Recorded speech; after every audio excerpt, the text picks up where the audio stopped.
Battle of Manzikert is the only battle in history where a Roman emperor was captured by Muslims. The Battle of Manzikert was fought between the Byzantine Empire and the Seljuk Empire on the 26th of August 1071.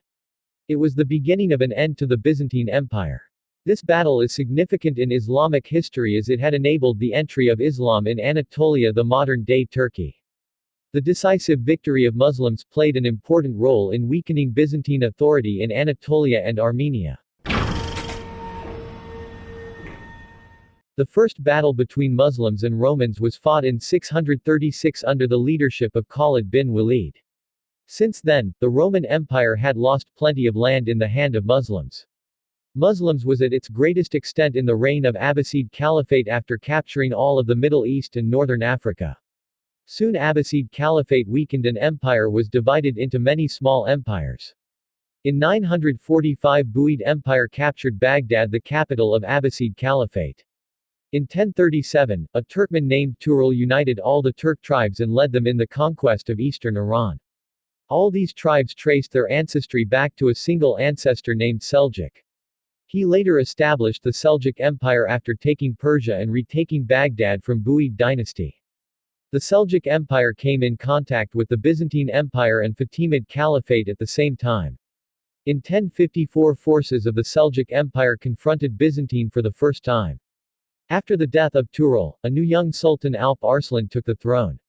In 1064, Alp Arslan crossed and invaded the Byzantine territory of Georgia and Armenia. After the siege of 25 days, they succeeded in capturing Ani, the capital of Armenia.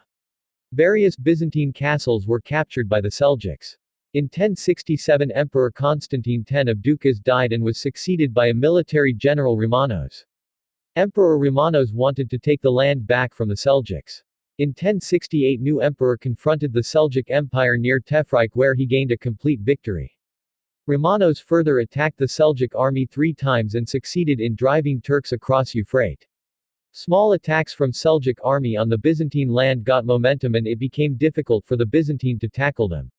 Romanos knew that he needed to gather a large army to put the Seljuk Empire to an end, so he signed a peace treaty with the Byzantine.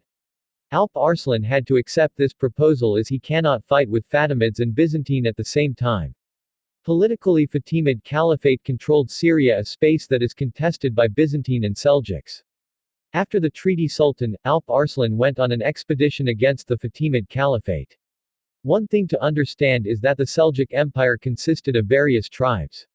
Each tribe is autonomous. Though all the tribes respect the Sultan, they did not take orders from Sultan.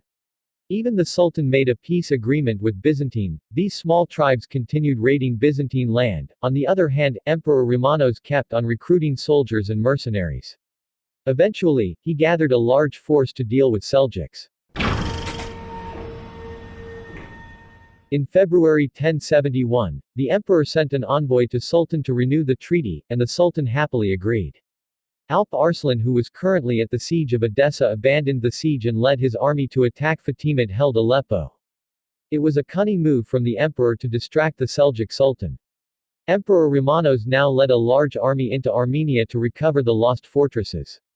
Emperor's mission to make a surprise attack on the Sultan army went in vain as Sultan Alp Arslan's scout informed him that a huge amount of Byzantine forces was on a move toward Manzikert.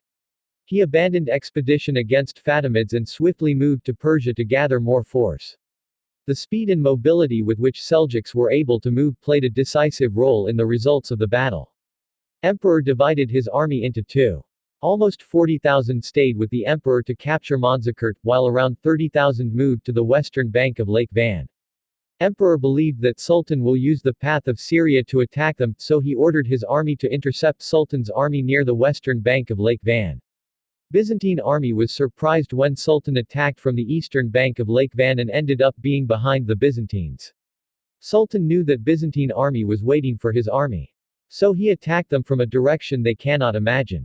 Byzantine army was not prepared to tackle an attack from this direction. Leaving the battleground, Byzantine army ran towards the central Anatolia. Meanwhile, the emperor successfully captured Manzikert. Romanos was unaware of what happened to his army near Lake Van due to lack of spies, but the Sultan was aware of the fall of Manzikert. Alp Arslan moved around the mountains to get a battlefield more favorable for his heavy cavalry. Alp Arslan gathered his army and delivered a speech in a white robe similar to the Islamic funeral shroud. This is an encouraging message that he was prepared to die in the battle. Seljuk army was organized in a crescent-shaped formation. Alp Arslan divided his army into 3 different wings. He commanded the center. Alp Arslan sent a peace ambassador to Romanos. Emperor Romanos was confident that he could easily win the battle as he had double the force than Seljuks, so he rejected the peace proposal. Romanos sent the Armenian general Basilakes with some cavalry to attack Seljuks, as Romanos did not believe this was Alp Arslan's full army. The cavalry was destroyed and Basilakes was taken prisoner. The same day some of the Turkic mercenaries deserted Romanos and joined the army of Seljuks. Romanos was waiting for the response from the army he sent to west of Lake Van, as he was unaware that the army fled to central Anatolia. That Romanos divided his army into 4 sections. The center was commanded by the emperor himself, left wing was under Bryennios, the right wing was under Theodore Alyattes. Left and right wing included multinational mercenaries.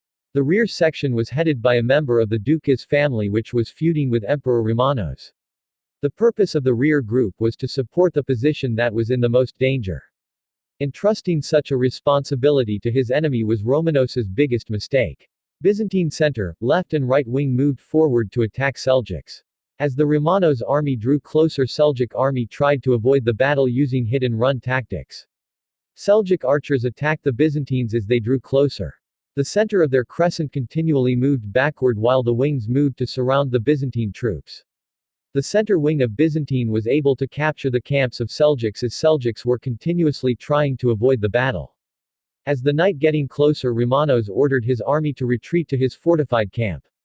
His order caused confusion. While the center commanded by Romanos was retreating to fortified camps, Sultan Alp Arslan used this opportunity and attacked the right wing of Byzantine with his center and right wing. Commander of rear wing, whose duty was to support the group who was in danger, betrayed Romanos as his family was feuding with the emperor and left the battlefield. Seljuk easily crushed the right wing.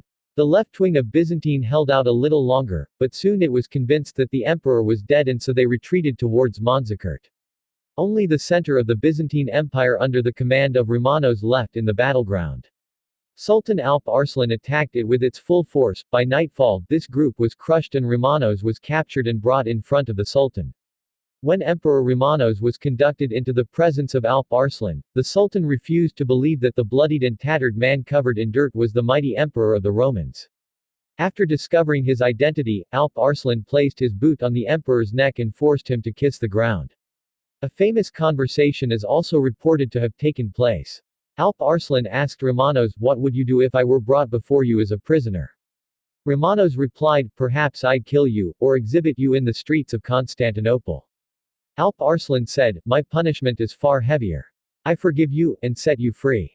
Alp Arslan treated Romanos with considerable kindness and again offered the terms of peace that he had offered before the battle. A payment of 10 million gold pieces demanded by the Sultan as a ransom for Romanos was deemed as too high by the latter, so the Sultan reduced its short-term expense by asking for 1.5 million gold pieces as an initial payment instead, followed by an annual sum of 360,000 gold pieces. Plus, a marriage alliance was prepared between Alp Arslan's son and Romanos' daughter. The Sultan then gave Romanos many presents and an escort of 2 emirs and 100 Mamluks on his route to Constantinople. The most important consequence of the Battle of Manzikert, that descendants of Alp Arslan were able to overrun much of the Anatolia.